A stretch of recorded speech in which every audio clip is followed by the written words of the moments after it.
palabra. Ya mi esposa dio lectura al Evangelio según San Mateo, capítulo 2, del 1 al 12. Vamos a orar. Los invito a orar ahí en su hogar. Quiero decirle que al final voy a estar orando por los enfermos. Hay algunos hermanos que están enfermos, que tienen quebrantada su salud. Si usted tiene alguna necesidad de oración por sanidad, mándenos por favor ahí un chat en el Facebook o en el WhatsApp y mándenos su nombre para orar por usted también por sanidad. Creemos que Dios tiene poder para sanar, que es el mismo ayer, hoy y por los siglos de los siglos. Oremos, hermanos. Padre, gracias te damos en el nombre de Jesús. Gracias por tu presencia. Gracias por tu palabra, Señor, porque tu palabra se ha expuesto, tu palabra se ha dado, Señor, y tu palabra es viva y es eficaz, Señor, y no vuelve vacía, Señor. Gracias porque tú produces en cada uno de nosotros el querer como el hacer por tu buena voluntad, Señor, y así lo harás en esta ocasión, porque así lo haces siempre, Señor. Gracias, te bendecimos, te adoramos y te exaltamos en el nombre poderoso de Cristo Jesús. Amén, amén y amén. Gloria a Dios. Pues estamos en la Epifanía o manifestación del Señor, que precisamente este es el título de esta predicación. Vamos a enfatizar 3 puntos. Número 1 es que Dios se muestra a los pequeños. Y ahorita vamos a designar qué queremos decir con la palabra pequeños. Él nos dirige también a un encuentro con su persona y también nuestra vida se enriquece con su presencia. Entonces, Dios se muestra a los pequeños y se esconde a los poderosos, pero es un decir, hermanos. Porque hay que recordar que Dios no hace acepción de personas. Dios no hace jamás acepción de personas. Él nos busca a todos por igual. Gloria a Dios. Gracias, amor.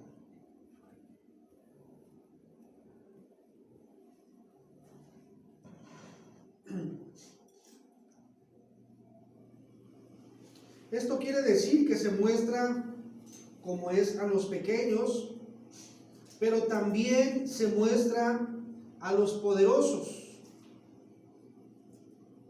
Pero aunque lo ven, sucede que no lo entienden. Ay de los sabios, dijo Isaías, a sus propios ojos e inteligentes ante sí mismos. Isaías 5:21.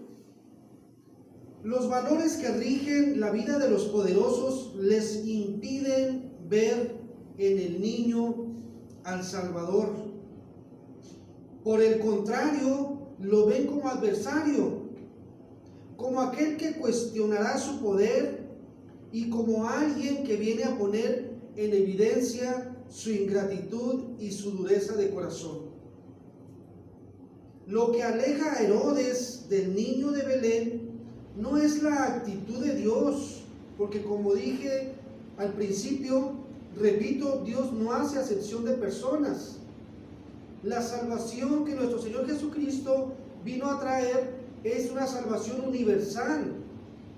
Es la doctrina de la universalidad de la gracia. Nadie está privado de esa oportunidad de entregar su vida a Cristo. Entonces, lo que aleja a Herodes de este niño de Belén no es la actitud de Dios, sino su propio egoísmo que lo lleva a anteponer su ambición personal y la de su grupo social a los intereses de las mayorías de las que se sirve. Verso 3 al 5 dice la palabra de Dios en el Evangelio según San Mateo capítulo 2, verso 3 al 5, dice: Oyendo esto, el rey Herodes se turbó y toda Jerusalén con él. Y convocados todos los principales sacerdotes y los escribas del pueblo, les preguntó dónde había de nacer el Cristo. Ellos le dijeron: en Belén de Judea, porque así está escrito por el profeta. Entonces, Herodes consiguió el título de rey de Judea y logró que fueran degollados. Esto es parte de la historia secular, por supuesto. Antígono II y su familia, los asmoneos también, así como 45 partidarios del antiguo régimen. Es como en el tiempo de hoy, que entra un presidente y trae su gabinete. Claro que a los que salen no los degollan, ¿verdad? Pero los quitan de sus puestos y pone a todos aquellos que vienen con él. Pero en esta ocasión sí se les dio muerte a los que formaban parte del antiguo régimen. Eliminaba de esta forma a todos los posibles aspirantes a arrebatarle la corona. Es el problema que tenía Herodes. Tenía miedo, y cuando los sabios de Oriente, o los magos, como dice aquí el título de la palabra de Dios, vienen preguntando ahí en el versículo 2 y dicen: ¿dónde está el rey de los judíos que ha nacido? Pues si el único rey que había era Herodes, y no había ningún otro aspirante a su corona, porque había dado muerte él a todos los posibles aspirantes. También ejecutó a su segunda esposa, Mariana o Mariamna, de la estirpe de los asmoneos. También fue ejecutada por orden de Herodes, y nunca dejó o nunca dudó en derramar sangre de su propia familia si veía peligrar su corona. Tras matar a su segunda esposa, eliminó a 2 de sus hijos, Aristóbulo y Alejandro, atendiendo a rumores de conspiración contra su persona, que fueron levantados por otro hijo que era Antípater, a quien ejecutó también después de intentar envenenarle. Esto nos debe de hacer pensar en nuestra propia aproximación a Cristo. Estamos todavía en tiempos cercanos al nacimiento de Jesús, que ya nació, ¿verdad? Pero estamos todavía con ese sentimiento de la Navidad, del nacimiento de Jesús, aunque fue hace más de 1000 años, pero estamos con esa aproximación. Y entonces, qué interesante es pensar en la reacción de este hombre poderoso y ver si nosotros no estamos anteponiendo algo de nuestra vida para acercarnos a Él, para estar más cerca de Jesús, para tener nuestro corazón abierto hacia Él y para recibirle si es que no le hemos recibido en nuestro corazón. Esto tiene que hacernos meditar y pensar. Dice Lucas 19:10, porque el Hijo del Hombre vino a buscar y a salvar lo que se había perdido. Pero entonces hay que considerarse perdido. O sea, hay que entender que estamos perdidos sin Cristo. Que si no tomamos en cuenta a Dios en nuestra vida por medio de su Hijo Jesucristo, entonces estamos perdidos. Pero hay que considerarse perdido. Hay que aceptarlo. Por eso dice que Dios se muestra a los pequeños. a los que aceptan que están perdidos, a los que aceptan y reconocen que necesitan de Dios, que necesitan su sabiduría, que necesitan de Él para vivir esta vida. Porque si pensamos que lo tenemos todo y que no necesitamos a nadie y que podemos tomar nuestras propias decisiones, entonces el Señor no ha venido a buscarnos a nosotros. Porque eso es lo que pasó en el tiempo de Jesús. Cuando Él hablaba a los maestros de la ley, cuando Él hablaba a los religiosos y a los poderosos que pensaban que estaban bien delante de Dios, que no se consideraban con esa necesidad de una salvación o de un salvador en su vida, entonces Jesús decía que había venido a los enfermos, a los necesitados, a los pequeños, a los que se consideraban perdidos. Nadie se engañe a sí mismo. Si alguno entre vosotros se cree sabio, dice el apóstol Pablo a los Corintios, en este mundo, hágase ignorante para que llegue a ser sabio. Primera de Corintios 3:18. No podemos guiarnos por nuestra propia sabiduría, porque nos equivocamos y porque en realidad no sabemos nada. Dice el apóstol Pablo también ahí en la primera carta a los Corintios, capítulo 8, versículo 2, si alguno se imagina que sabe algo, aún no sabe nada como debe de saber. Fíjense, si alguno se imagina que sabe algo, aún no sabe nada como debe de saberlo. Y luego se viene a mi mente un versículo que a mí me llamó mucho la atención cuando lo leí por primera vez. Ahí también en la segunda carta a los Corintios,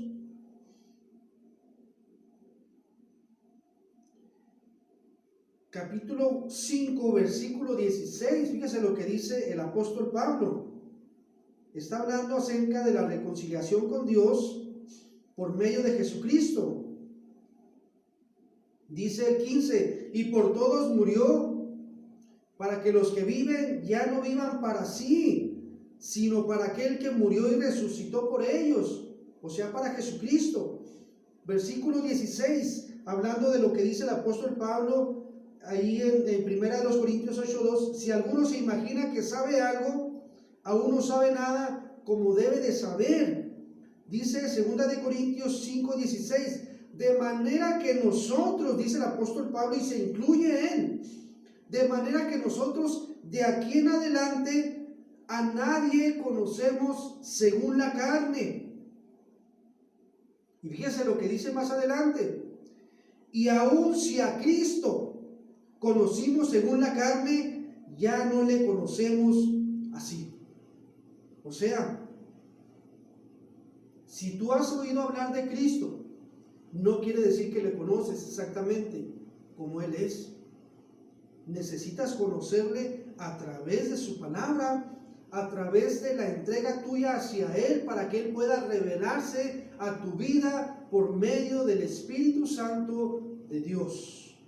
Y dice el 17, un versículo que es muy conocido, de modo que si alguno está en Cristo, nueva criatura es. Ya no debemos de conocer a nadie en la carne, ni aún a Cristo, sino que hay que experimentarlo, hay que vivirlo en el Espíritu. Hay que conocerlo según el Espíritu de Dios. Eso es muy profundo y muy interesante, pero se explica solo, hermanos. Entonces, Dios se muestra a los pequeños y se esconde a los poderosos. Punto número 2. Dios conduce al encuentro con Él. En ocasiones creemos que somos nosotros los que nos acercamos a Dios, y en realidad es Él quien nos conduce hasta su Hijo, quien nos muestra el camino y que nos conduce a su reino. Eso fue lo que pasó con los sabios de Oriente. Fueron guiados por una estrella y luego por revelación no fueron de regreso hacia Herodes, O sea, fueron, encontraron al pequeño, al recién nacido, lo adoraron, y posiblemente cuando iban a regresar por donde habían entrado, se les avisó, dice la palabra, que no regresaran por el mismo camino, y entonces salieron de la ciudad por otro lado, de tal manera que ya no tuvieron contacto con Herodes, porque sabemos que Herodes supuestamente quería ir a adorar a Jesús, pero no era cierto. Él quería saber quién era para destruirlo, como había destruido a todos los aspirantes al trono. Claro que este era un rey que venía de parte de Dios, pero no venía a reinar, más bien era un siervo que venía, el siervo sufriente, a morir en la cruz del Calvario para así reinar. ¿Cuántos dan gloria a Dios? Entonces Dios nos conduce al encuentro con Él. Entonces nuestra vida debe de estar dispuesta a dejarse guiar por los signos que Dios pone en nuestra vida. Cuando Dios nos habla, ¿cuántos recuerdan la primera vez que Dios les habló para salvación? Qué interesante, porque Dios prepara todos los momentos de ese día de tal manera que nos conduce a enfrentarnos con Él, a tener ese encuentro. Así condujo a estos sabios desde el oriente, vinieron en una caravana y entonces fueron guiados por una estrella. Fíjese que algo tan maravilloso. Eran astrólogos, pero dicen los comentaristas que no era la astrología moderna, era otra forma, no era como hoy se conoce la astrología. Eran personas que estudiaban, y no posiblemente, seguramente estudiaron todo el Antiguo Testamento para saber lo que decía el profeta. Eran estudiosos de la palabra, fíjense bien, qué interesante. Y entonces Dios les reveló, Dios los tomó en cuenta desde el oriente para traerlos hasta el occidente y revelarles, ahora sí, el nacimiento, tomarlos en cuenta para que fueran esas tres personas que Dios había designado para adorar a su Hijo Jesucristo, recién nacido aquí en la tierra como hombre. ¿Cuántos dan gloria a Dios? Entonces Dios nos envía signos, hermanos, Dios nos envía señales, Dios nos alerta, Dios nos habla. Entonces nosotros, como estos hombres sabios, tenemos que estar al pendiente de lo que Dios dice. Yo lo he repetido varias veces aquí en el púlpito en estos tiempos difíciles. Lo he hecho a través de los estudios que he dado cuando estoy en mi casa, que es la casa de ustedes, y les he preguntado qué es lo que Dios está hablando en este tiempo. Aunque nosotros escuchamos muchas voces acá afuera, muchas malas noticias, muchas cosas que producen temor, que producen miedo, y que muchas veces llega el cristiano tal vez hasta a dudar de Dios por alguna razón. Pero ¿qué está diciendo Dios en este tiempo? Dios sigue hablando. Dios no se ha callado, su palabra es viva y es eficaz, y Dios nos habla a través de ella. Entonces hay que estar al pendiente y hay que dejarnos guiar por Dios.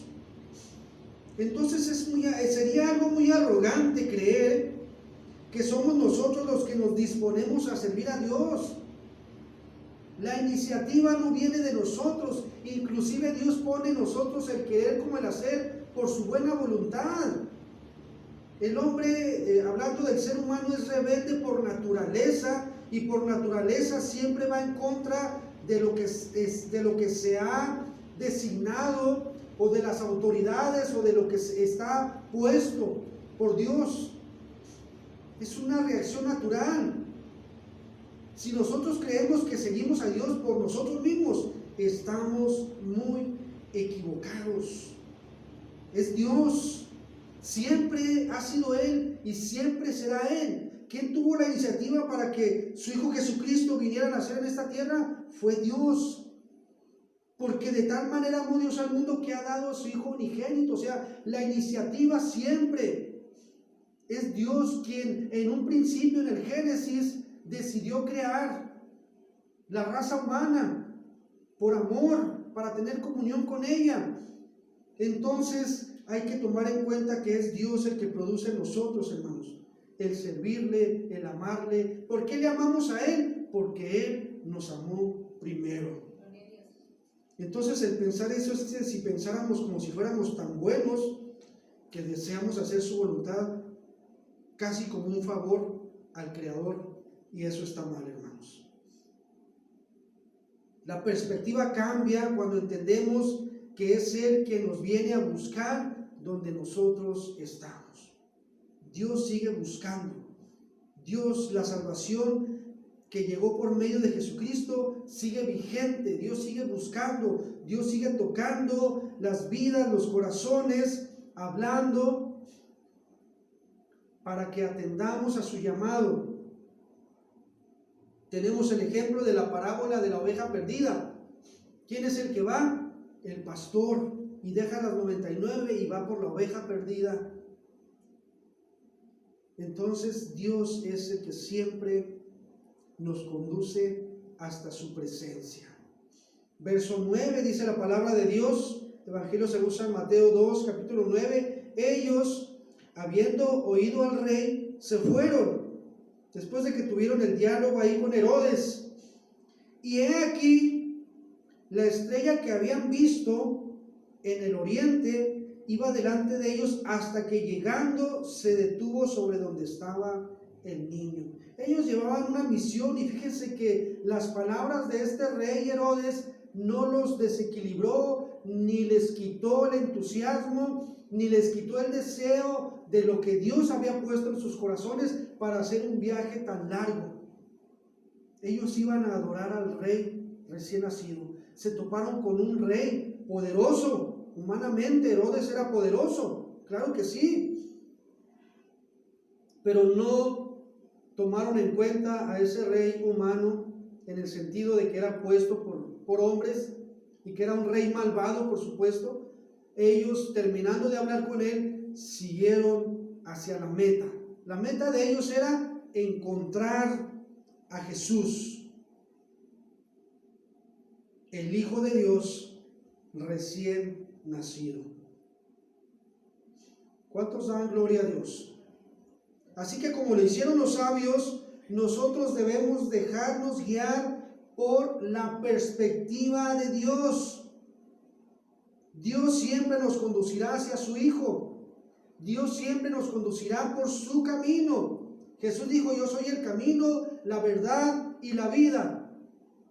Jesús dijo: si el Hijo os libertare, seréis verdaderamente libres. Todo el favor de Dios el Padre lo tenemos a través de su Hijo Jesucristo. Dios siempre conducirá a la humanidad hacia su Hijo, porque Él es la puerta, porque Él es el camino, porque Él es la verdad, porque Él es la vida, y nadie puede llegar a Dios, nadie puede llegar al Padre si no es por Él.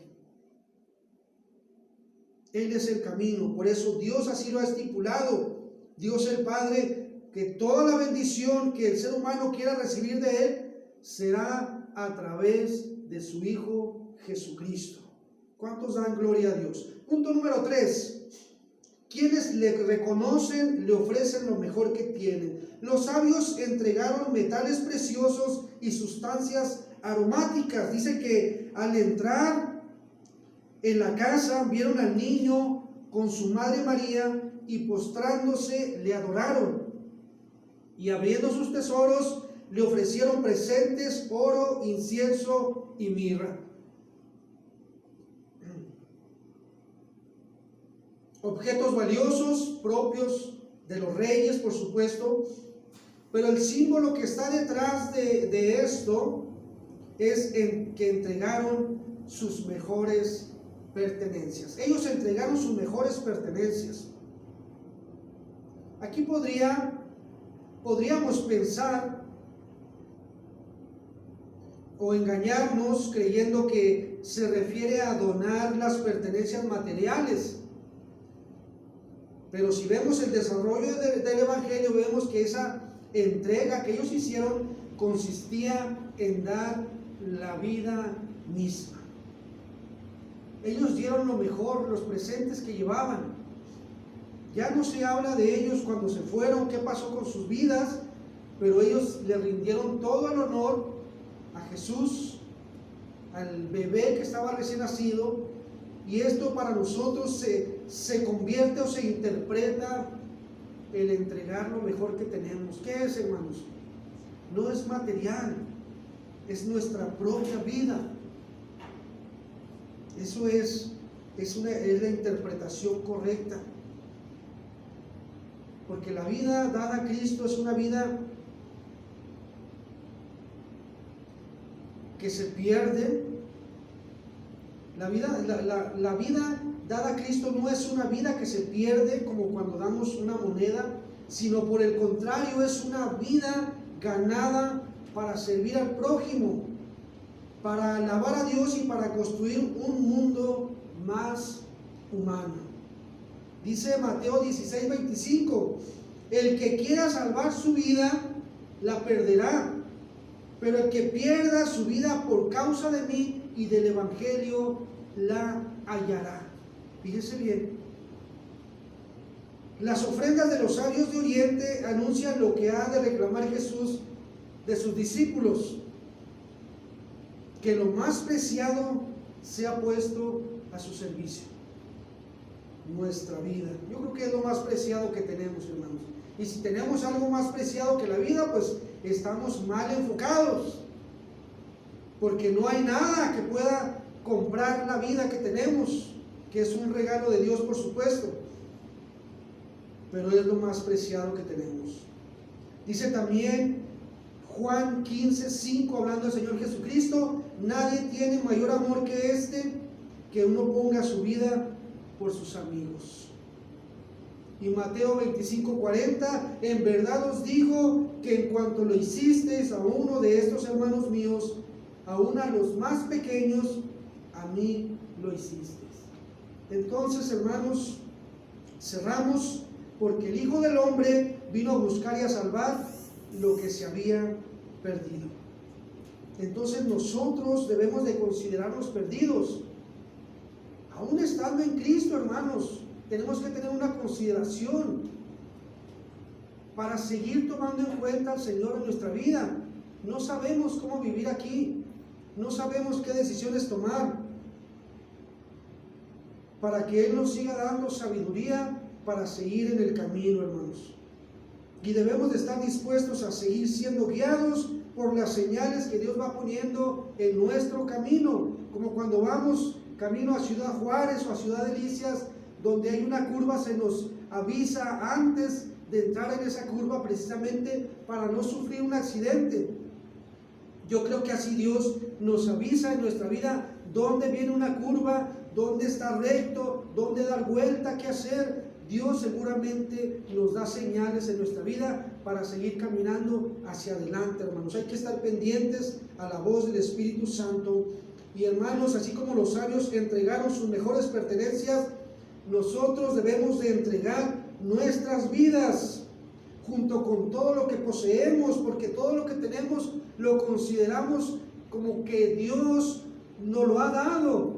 Nunca decimos que nosotros no lo ganamos o no lo merecemos o nuestra sabiduría nos ayudó, porque el día que digamos eso, cuidado, hermanos, hay que entenderlo en nuestro corazón y hay que declararlo. Si hemos prosperado es porque Dios nos ha permitido prosperar y nos ha dado sabiduría. Si cualquier cosa que haya pasado en nuestra vida, Dios, hermanos, es el que nos ha bendecido y nos ha protegido de muchos males. Entonces, nosotros, hermanos, no podemos adjudicarnos ninguna gloria, ningún honor, sino siempre debemos de dar gracias a Dios en todo y darle siempre la gloria y la alabanza a Él y entregar nuestra vida a Él, hermanos. Aunque ya estamos en Cristo y un día le entregamos nuestra vida, pero si usted se pone a meditar en su vida, tal vez pueda encontrarse que usted está viviendo su propia vida y no es cierto que se la entregó al Señor. Gloria a Dios. Aquí cerramos. Antes de orar, quiero orar por los enfermos.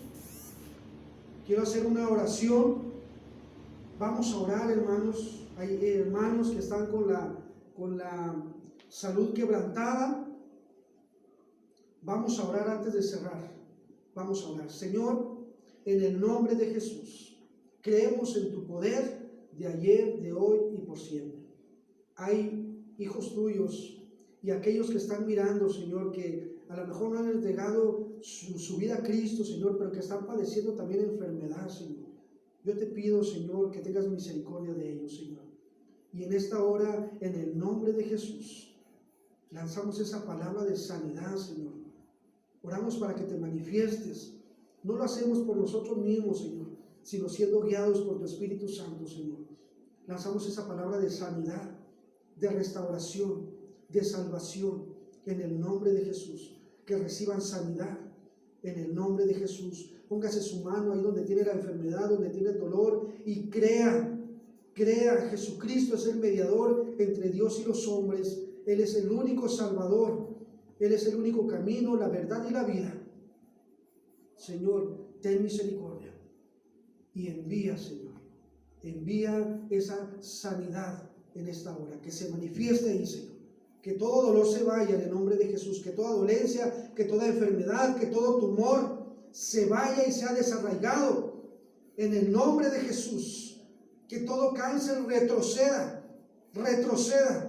en el nombre de Jesús.